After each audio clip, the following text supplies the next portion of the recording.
कार्तिक नहाने की सभी कहानियां एक साथ। जय श्री कृष्णा, राधे राधे। आप सभी श्रोताओं को कार्तिक मास की ढेरों शुभकामनाएं।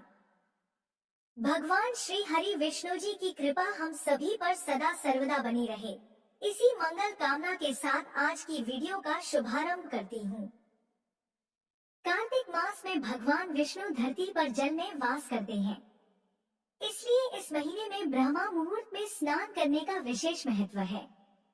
धार्मिक ग्रंथों के अनुसार कार्तिक मास में सूर्योदय से पहले उठकर स्नान करना अत्यंत शुभ है। विशेषकर गंगा, यमुना या किसी अन्य पवित्र नदी में स्नान का महत्व काफी अधिक है।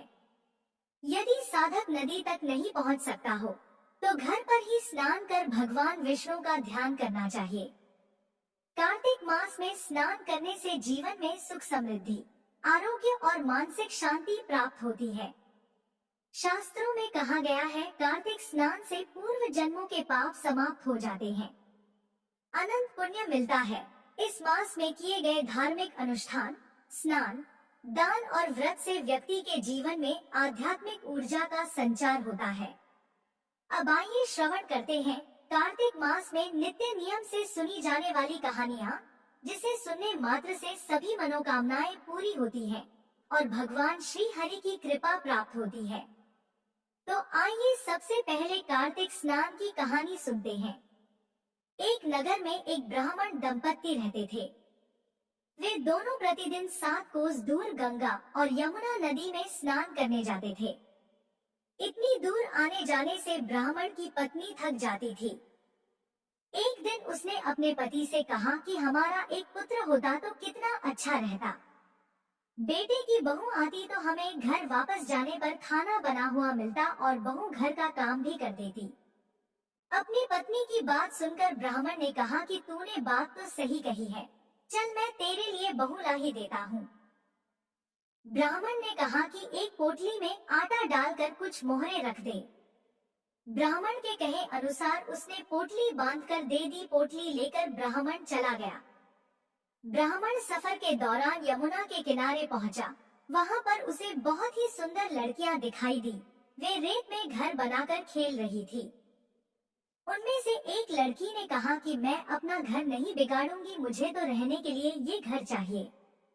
लड़की की बात सुनकर ब्राह्मण मन ही मन सोचने लगा कि बहू बनाने के लिए यही लड़की उचित है।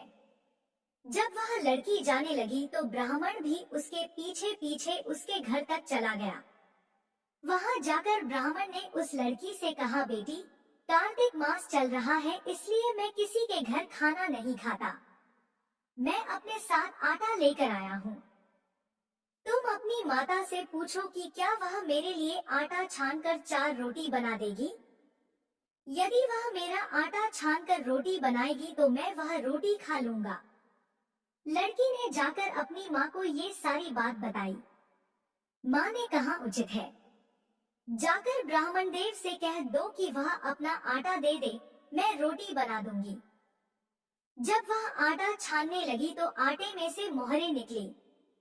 वह नहीं मन सोचने लगी कि जिसके आटे में इतनी मोहरे हैं, उसके घर में कितनी मोहरे होंगी।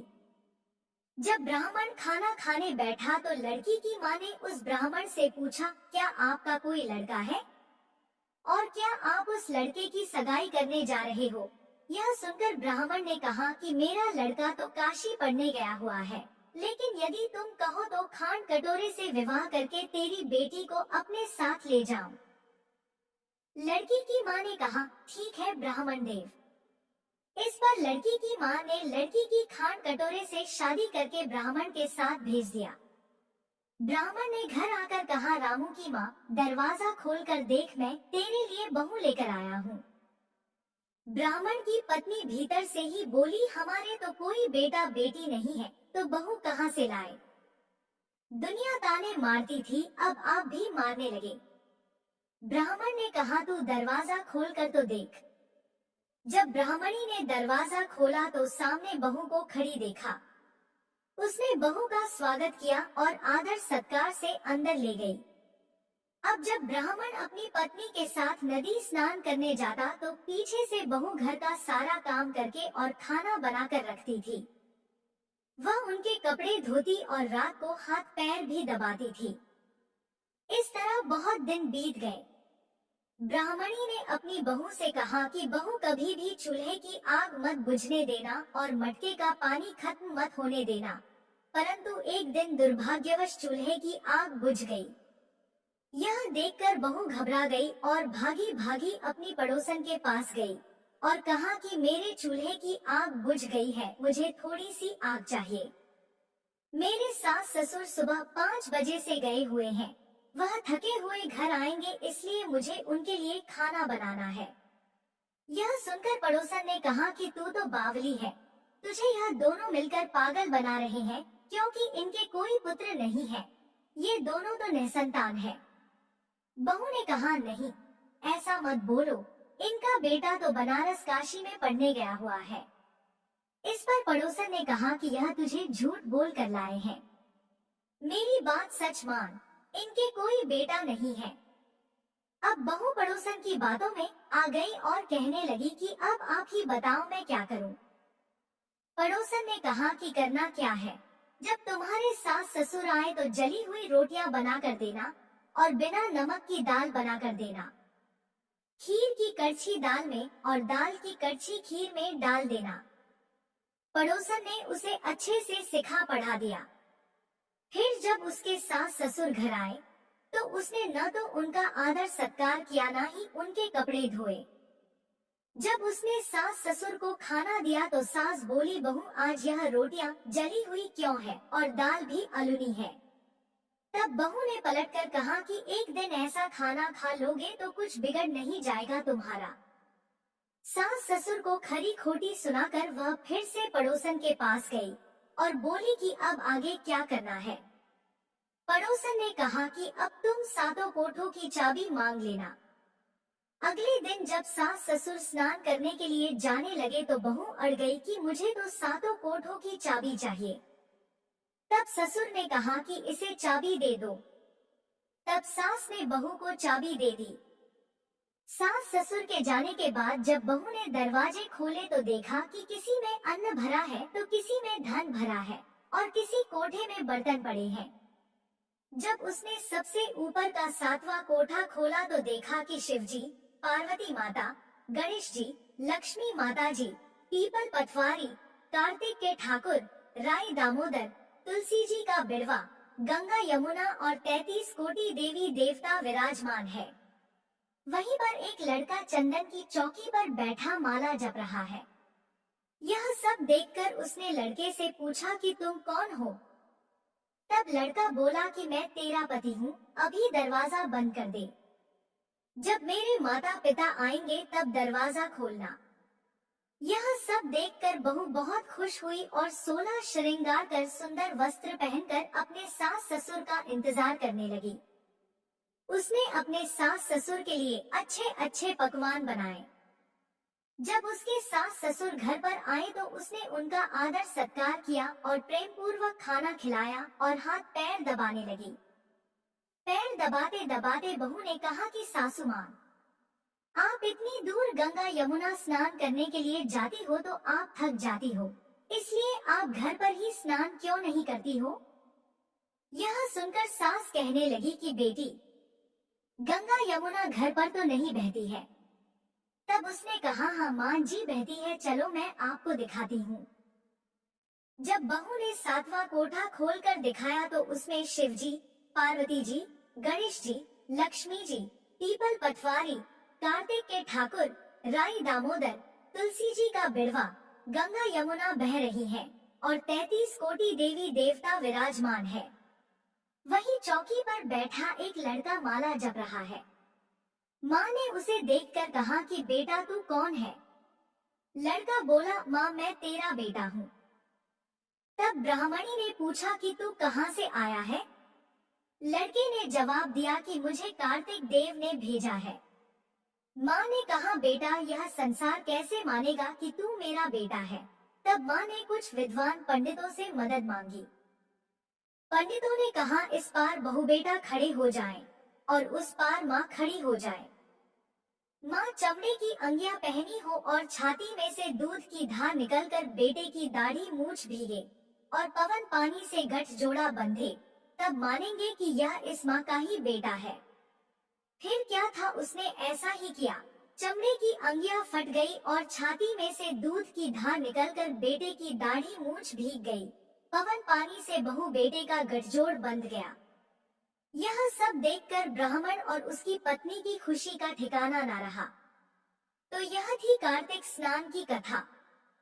हे कार्तिक के ठाकुर, आपने जैसे ब्राह्मण और ब्राह्मणी को बहू बेटा दिया वैसे सबको देना।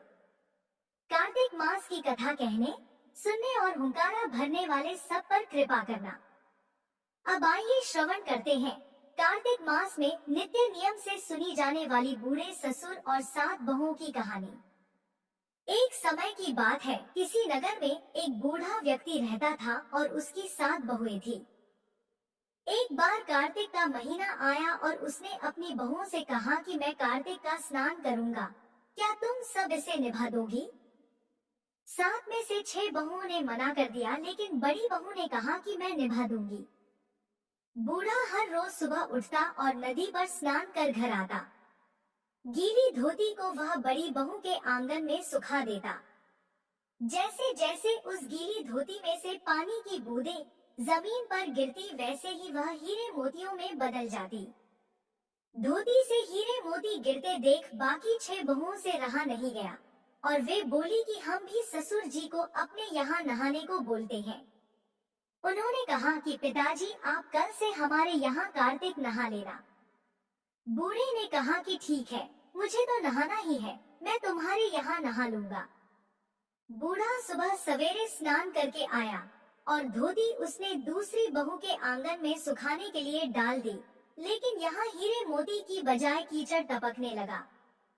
बहू ने यह देखा तो कहा कि आप हमारे यहाँ पाप का स्नान कर रहे हो, इसलिए यहाँ से जाओ और बड़ी बहू के यहाँ ही स्नान करो। बूढ़ा वापस बड़ी बहू के यहाँ आया और कार्तिक का स्नान करने लगा। स्नान करके उसने फिर धोती सुखाई तो फिर से हीरे मोती गिरने लगे। अब कार्तिक का महीना समाप्त होने को था। बूढ़ा चिंता में पड़ गया तो बड़ी बहू ने इसका कारण पूछा। उसने कहा कि कार्तिक स्नान समाप्त होने को है और मेरा मन है कि मैं सारे परिवार को एक दिन खाने का न्योता दूं। बड़ी बहू ने कहा कि पिताजी, इसमें चिंता की क्या बात है, आप सभी को बुला ले, मैं खाना बना दूंगी। बूढ़ा सभी को निमंत्रण देने गया तो बाकी बहुओं ने कहा कि जब तक यह घर पर रहेगी हम खाने पर नहीं आएंगे। बूढ़ा फिर से चिंता में घिर गया कि ऐसे कैसे होगा और सूखने लगा। बूढ़े को सूखते देख बड़ी बहू ने कहा कि पिताजी, अब आपको क्या चिंता है? बूढ़े ने बाकी 6 बहुओं वाली बात बड़ी बहू को बता दी, जिसे सुन वह बोली कि पिताजी ठीक है, मैं खाना बनाकर रख जाऊंगी। और उसने वैसा ही किया। खाना बनाकर रख दिया और अपने लिए 4 रोटी लेकर खेत पर चली गई। इधर 6 बहुओं ने खाना खा लिया, लेकिन जाने से पहले बाकी बचे खाने में कंकड़ पत्थर डाल गई कि बड़ी बहू आएगी तो परेशान होगी। इधर खेत में बैठकर बड़ी बहू कहने लगी कि राम जी की चिड़िया, राम जी का खेत, चुग लो चिड़िया भर भर पेट। मेरे ससुर ने घर में जगह दी है और मैंने खेत में। चिड़िया को बाजरा डाल वह घर आ गई। घर आई तो बूढ़ा फिर उदास बैठा था। उसने फिर पूछा कि पिताजी, यह उदासी क्यों? सब ठीक ठाक निपट गया ना? वह बोला कि हाँ बहू, सब ठीक निपट गया, लेकिन तेरी देवरानियां बाकी बचे खाने में कंकड़ पत्थर व मिट्टी डाल गई। बहू ने कहा कि कोई बात नहीं पिताजी, मैं तो अपने लिए 4 रोटी फिर बना लूंगी।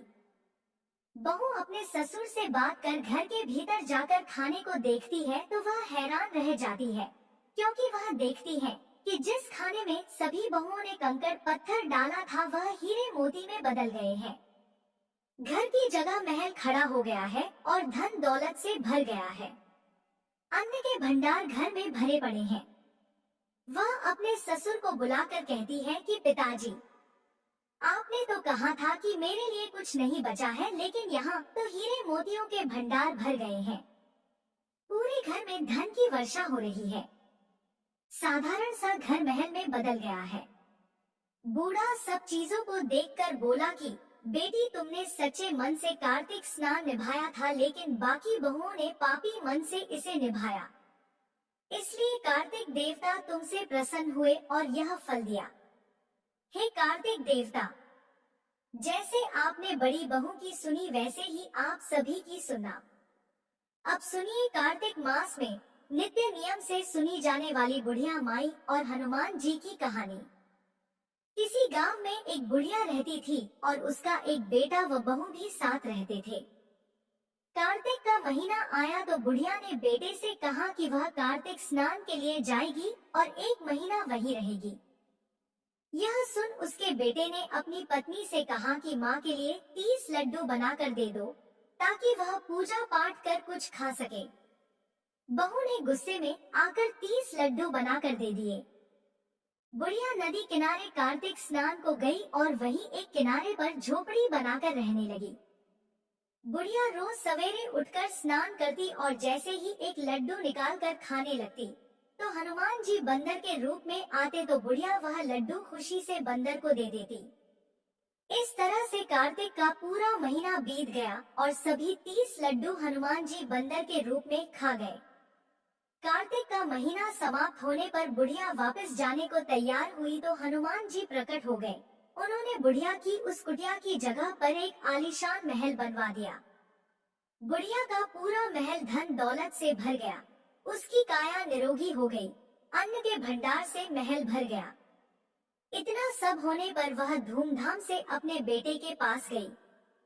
बुढ़िया को इतना धनी देखकर उसकी बहू ने मन में कहा कि अगले कार्तिक मैं भी अपनी माँ को कार्तिक स्नान के लिए भेजूंगी।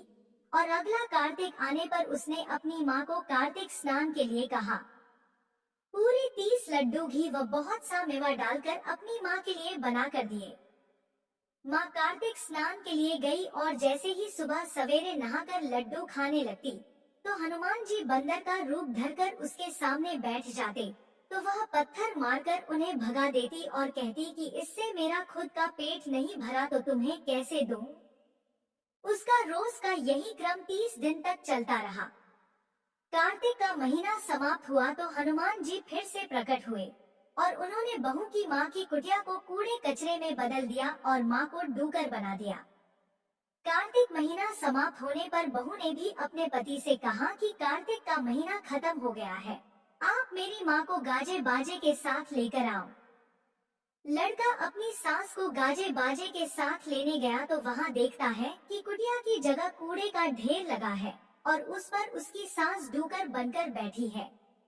लड़के को देख हनुमान जी प्रकट हुए और बोले कि बेटा, तुम्हारी माँ ने सच्चे मन से कार्तिक का स्नान किया है और पूजा पाठ किया है, इसीलिए तुम्हारी माँ पर कार्तिक देवता का आशीर्वाद बरसा था। लेकिन तुम्हारी सास ने पापी मन से यह कार्य किया है और कार्तिक महीने में बेटी के घर का अन्न खाया है, इसलिए कार्तिक देवता इससे नाराज हुए और जिससे यह डूकर बन गई है।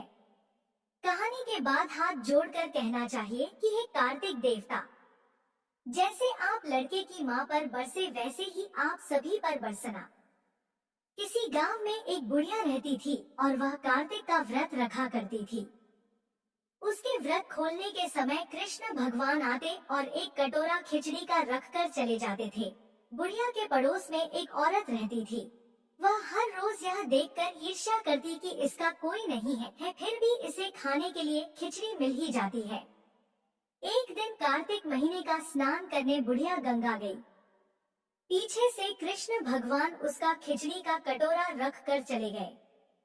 पड़ोसन ने जब खिचड़ी का कटोरा रखा देखा और देखा कि बुढ़िया नहीं है, तब वह कटोरा उठाकर घर के पिछवाड़े फेंक आई। कार्तिक स्नान के बाद बुढ़िया घर आई तो उसे खिचड़ी का कटोरा नहीं मिला और वह भूखी ही रह गई। बार बार एक ही बात कहती कि कहाँ गई मेरी खिचड़ी और कहाँ गया मेरा खिचड़ी का कटोरा। दूसरी ओर पड़ोसन ने जहाँ खिचड़ी गिराई थी वहाँ एक पौधा उगा जिसमें 2 फूल खिले। एक बार राजा उस ओर से निकला तो उसकी नजर उन दोनों फूलों पर पड़ी और वह उन्हें तोड़कर घर ले आया। घर आने पर उसने वह फूल रानी को दिए, जिन्हें सूंघने पर रानी गर्भवती हो गई। कुछ समय बाद रानी ने 2 पुत्रों को जन्म दिया। वह दोनों जब बड़े हो गए तब वह किसी से भी बोलते नहीं थे, लेकिन जब वह दोनों शिकार पर जाते तब रास्ते में उन्हें वही बुढ़िया मिलती, जो अभी भी यही कहती कि कहाँ गई मेरी खिचड़ी और कहाँ गया मेरा कटोरा। बुढ़िया की बात सुनकर वह दोनों कहते कि हम हैं तेरी खिचड़ी और हम हैं तेरा बेला। हर बार जब भी वह शिकार पर जाते तो बुढ़िया यही बात कहती और वह दोनों वही उत्तर देते। एक बार राजा के कानों में यह बात पड़ गई। उसे आश्चर्य हुआ कि दोनों लड़के किसी से नहीं बोलते, तब यह बुढ़िया से कैसे बात करते हैं। राजा ने बुढ़िया को राजमहल बुलवाया और कहा कि हम में से तो किसी से ये दोनों बोलते नहीं हैं, तुमसे यह कैसे बोलते हैं। बुढ़िया ने कहा कि महाराज, मुझे नहीं पता कि ये कैसे मुझसे बोल लेते हैं। मैं तो कार्तिक का व्रत करती थी और कृष्ण भगवान मुझे खिचड़ी का बेला भरकर दे जाते थे। एक दिन मैं स्नान करके वापस आई तो मुझे वह खिचड़ी नहीं मिली। जब मैं कहने लगी कि कहाँ गई मेरी खिचड़ी और कहाँ गया मेरा बेला, तब इन दोनों लड़कों ने कहा कि तुम्हारी पड़ोसन ने तुम्हारी खिचड़ी फेंक दी थी तो उसके 2 फूल बन गए थे। वह फूल राजा तोड़कर ले गया और रानी ने सूंघा तो हम 2 लड़कों का जन्म हुआ। हमें भगवान ने तुम्हारे लिए भेजा है। सारी बात सुनकर राजा ने बुढ़िया को महल में ही रहने को कहा। हे कार्तिक महाराज, जैसे आपने बुढ़िया की बात सुनी वैसे ही आपका व्रत करने वालों की भी सुनना। अब आइए श्रवण करते हैं कार्तिक मास में नित्य नियम से सुनी जाने वाली पीपल पटवारी की कथा। कार्तिक मास में पीपल पटवारी की कहानी नित्य नियम से कही और सुनी जाती है। स्नान और पूजा करने के बाद पीपल पटवारी की कथा सुनने से अपार पुण्य मिलता है। कार्तिक मास में स्नान, ध्यान और पूजा पाठ का विशेष महत्व होता है। आज के दिन इस कथा को सुनने से सभी पापों का नाश होता है और भगवान विष्णु की कृपा प्राप्त होती है। किसी गांव में एक गुजरी रहा करती थी। वो दूध दही बेचकर अपने परिवार का पालन पोषण करती थी। एक दिन उसने अपनी बहू को बुलाकर कहा कि बहू जा, आज तू यह दूध दही बेच कर आ। बहू दूध दही बेचने गई तो रास्ते में उसने देखा कि कार्तिक मास में महिलाएं पीपल सींचने आई हुई हैं।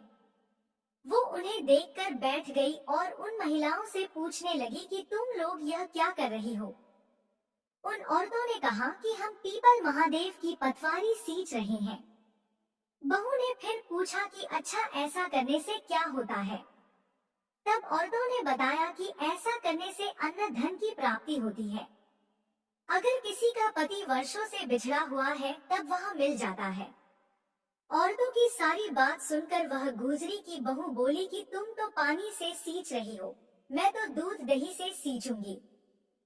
अब गुजरी की बहू हर रोज आती और सारे दूध दही से पीपल की पटवारी को सींच जाती।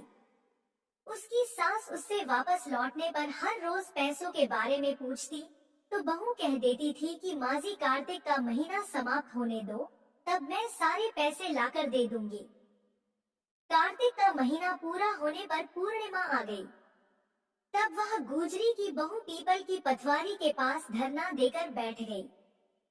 पीपल ने उससे पूछा कि तू यहाँ पर क्यों बैठी हुई है। तब गुजरी की बहू बोली कि मेरी सास दूध दही के पैसे आज मांगने वाली है, लेकिन मैंने तो पूरे महीने पीपल के पेड़ को दूध और दही से सींचा है, इसलिए अब मुझे पैसे चाहिए।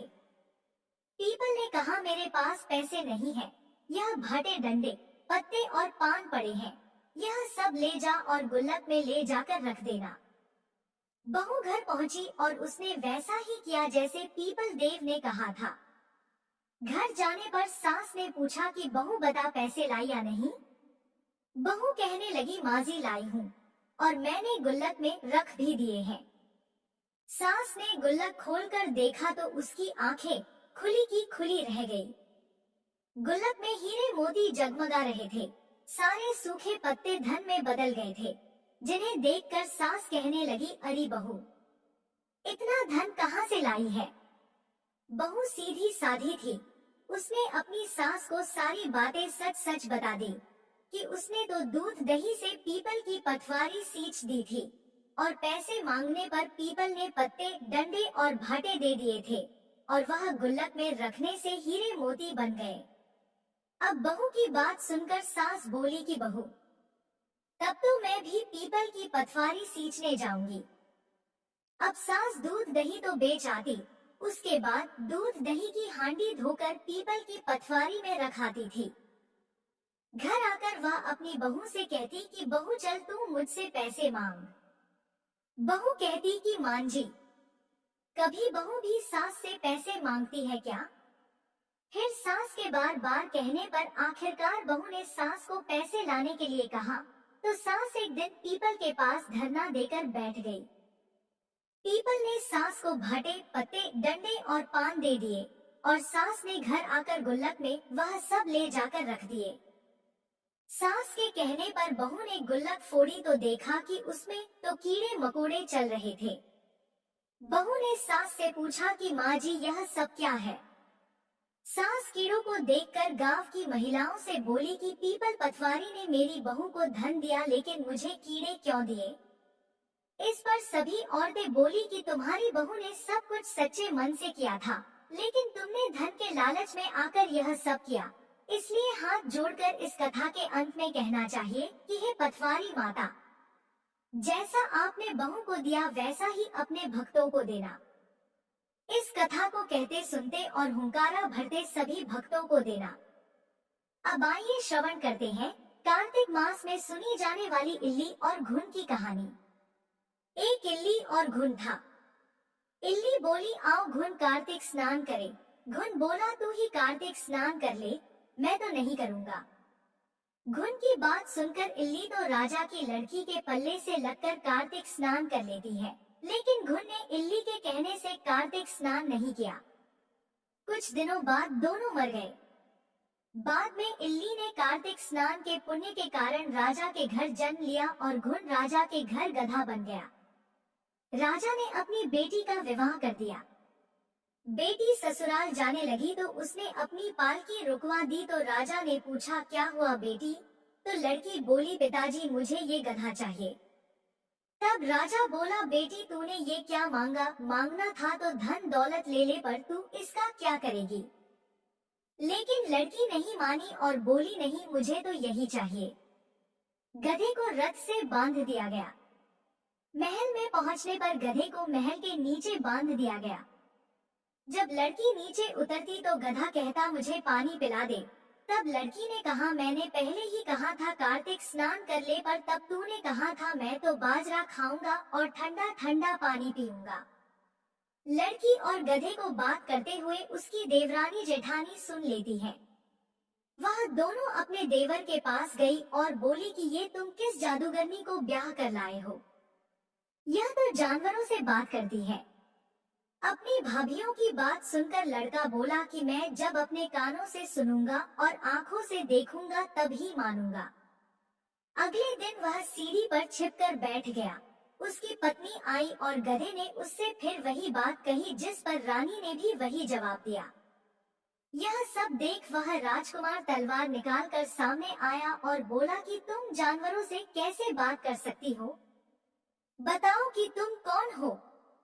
उसकी पत्नी ने उससे बहुत कहा कि औरत का भेद नहीं खोलना चाहिए, लेकिन वह नहीं माना और बोला मुझे सब जानना है। राजकुमार की जिद के आगे उसकी पत्नी हार गई और उसने पिछले जन्म की सारी बात उसे बता दी कि वह पिछले जन्म में इल्ली थी और यह मेरा घुन था।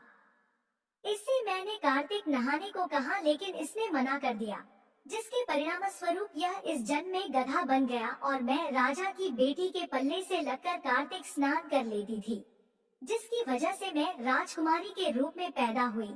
इसलिए मैं तो इससे पिछले जन्म की बात कर रही थी। सारी बात सुनकर राजकुमार बोला, क्या कार्तिक स्नान का इतना पुण्य मिलता है? रानी ने कहा कि हाँ, बहुत पुण्य मिलता है। अपनी पत्नी की सारी बातें सुनकर राजकुमार ने कहा कि यदि कार्तिक स्नान का इतना पुण्य मिलता है, तब तो हम दोनों जोड़े से कार्तिक स्नान करेंगे और दान पुण्य भी करेंगे, ताकि आने वाले समय में हम सुखपूर्वक रह सकें। दोनों ने जब जोड़े से स्नान किया तो उनके पास काफी धन हो गया। हे कार्तिक महाराज, जैसा आपने इल्ली को फल दिया वैसा ही सभी को देना। कहानी कहने सुनने वाले हुंकारा भरने वाले सभी पर अपनी कृपा बनाए रखना। अब आप श्रवण करते हैं कार्तिक मास में प्रतिदिन सुनी जाने वाली कार्तिक मास की कथा। नैमिषारण्य तीर्थ में श्री सूत जी ने 88,000 शौनकादि ऋषियों से कहा, अब मैं आपको कार्तिक मास की कथा विस्तार पूर्वक सुनाता हूँ, जिसका श्रवण करने से मनुष्य के सभी पाप नष्ट हो जाते हैं और अंत समय में वैकुंठ धाम की प्राप्ति होती है। सूत जी ने कहा, श्री कृष्ण जी से अनुमति लेकर देवर्षि नारद के चले जाने के पश्चात सत्यभामा प्रसन्न होकर भगवान कृष्ण से बोली, हे प्रभु, मैं धन्य हुई, मेरा जन्म सफल हुआ। मुझ जैसी त्रैलोक्य सुंदरी के जन्मदाता भी धन्य है, जो आपकी 16,000 स्त्रियों के बीच में आपकी परम प्यारी पत्नी बनी।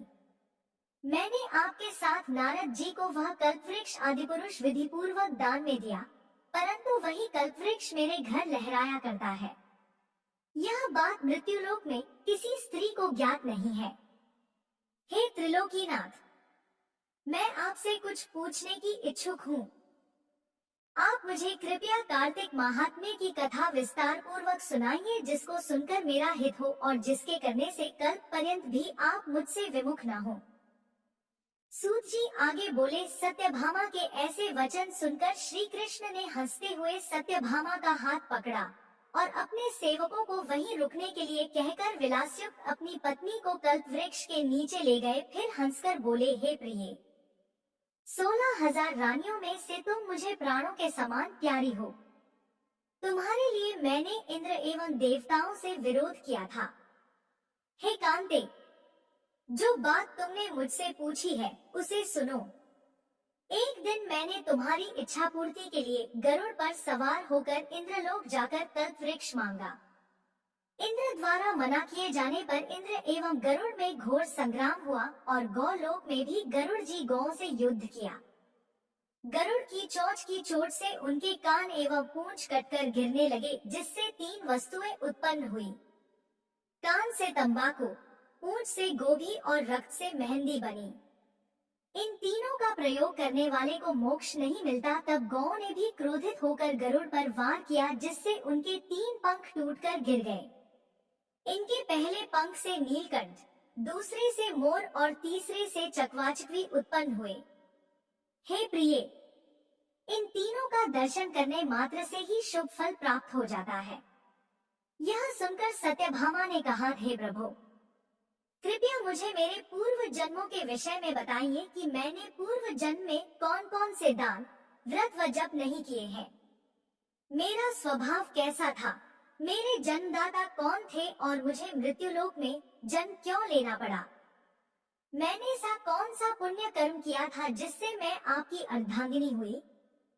श्री कृष्ण ने कहा, हे प्रिय, अब मैं तुम्हारे द्वारा पूर्व जन्म में किए गए पुण्य कर्मों को विस्तार पूर्वक कहता हूँ, उसे सुनो।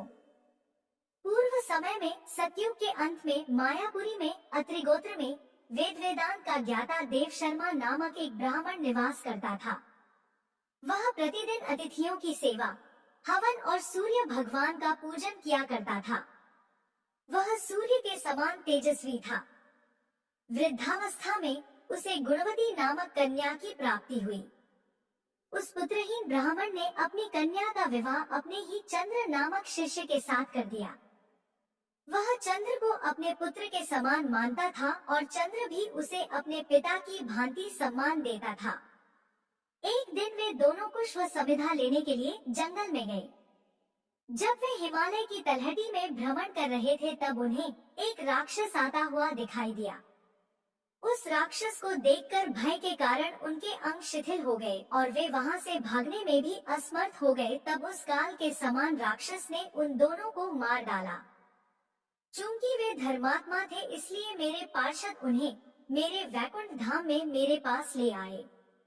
उन दोनों द्वारा आजीवन सूर्य भगवान की पूजा किए जाने के कारण मैं दोनों पर अति प्रसन्न हुआ। गणेश जी, शिव जी, सूर्य व देवी, इन सब की पूजा करने वाले मनुष्य को स्वर्ग की प्राप्ति होती है। मैं एक होता हुआ भी काल और कर्मों के भेद से 5 प्रकार का होता हूँ। जैसे एक देवदत्त, पिता, भ्राता आदि नामों से पुकारा जाता है। जब वे दोनों विमान पर आरूढ़ होकर सूर्य के समान तेजस्वी, रूपवान, चंदन की माला धारण किए हुए मेरे भवन में आए तो वे दिव्य भोगों को भोगने लगे। सत्यभामा ने कहा, हे प्रभु, आप तो सभी काल में व्यापक हैं और सभी काल आपके आगे एक समान है। फिर यह कार्तिक मास ही सभी मासों में श्रेष्ठ क्यों है? आप सब तिथियों में एकादशी और सभी मासों में कार्तिक मास को ही अपना प्रिय क्यों कहते हैं?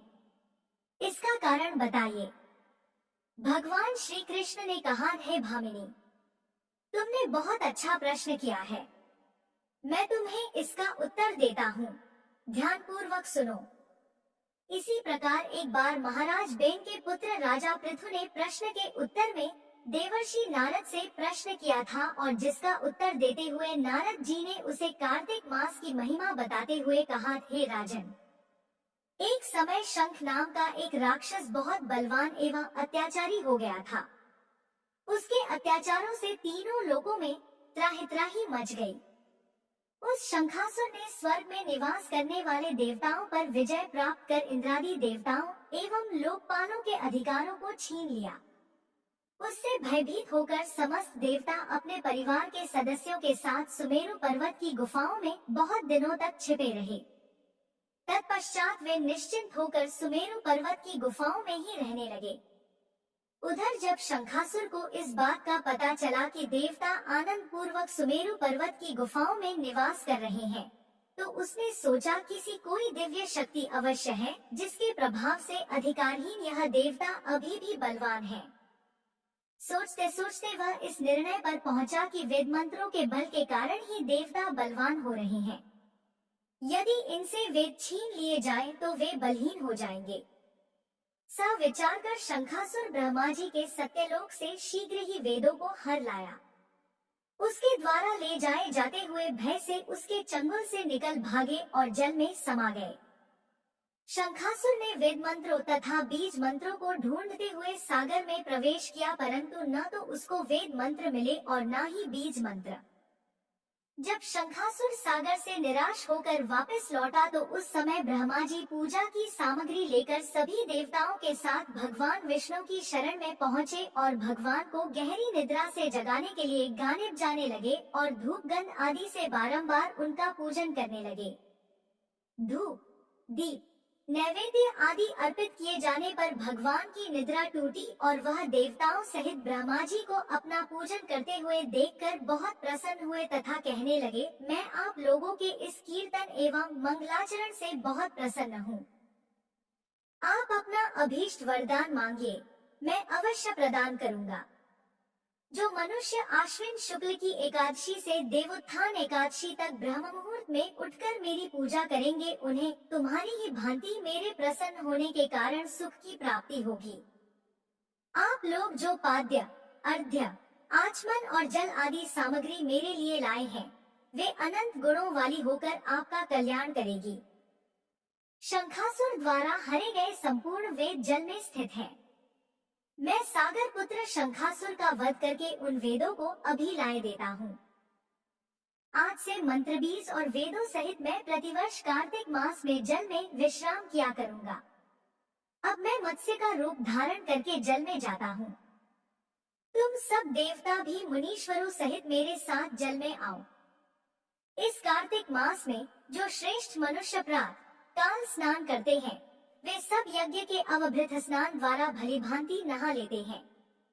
हे देवेंद्र, कार्तिक मास में व्रत करने वालों को सब प्रकार से धन, पुत्र पुत्री आदि देते रहना और उनकी सभी आपत्तियों से रक्षा करना।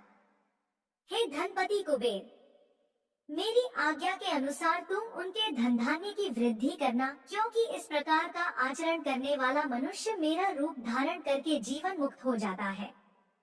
जो मनुष्य जन्म से लेकर मृत्यु पर्यंत विधि पूर्वक इस उत्तम व्रत को करता है, वह आप लोगों का भी पूजनीय है। कार्तिक शुक्ल पक्ष की एकादशी तिथि को तुम लोगों ने मुझे जगाया है, इसलिए यह तिथि मेरे लिए अत्यंत प्रीतिदायिनी और माननीय है। हे देवताओं, यह दोनों व्रत नियम पूर्वक करने से मनुष्य मेरा सानिध्य प्राप्त कर लेते हैं। इन व्रतों को करने से जो फल मिलता है वह अन्य किसी व्रत से नहीं मिलता। अतः प्रत्येक मनुष्य को सुखी और निरोग रहने के लिए कार्तिक माहात्म्य और एकादशी की कथा सुनते हुए उपर्युक्त नियमों का पालन करना चाहिए। जय श्री कृष्णा। राधे राधे।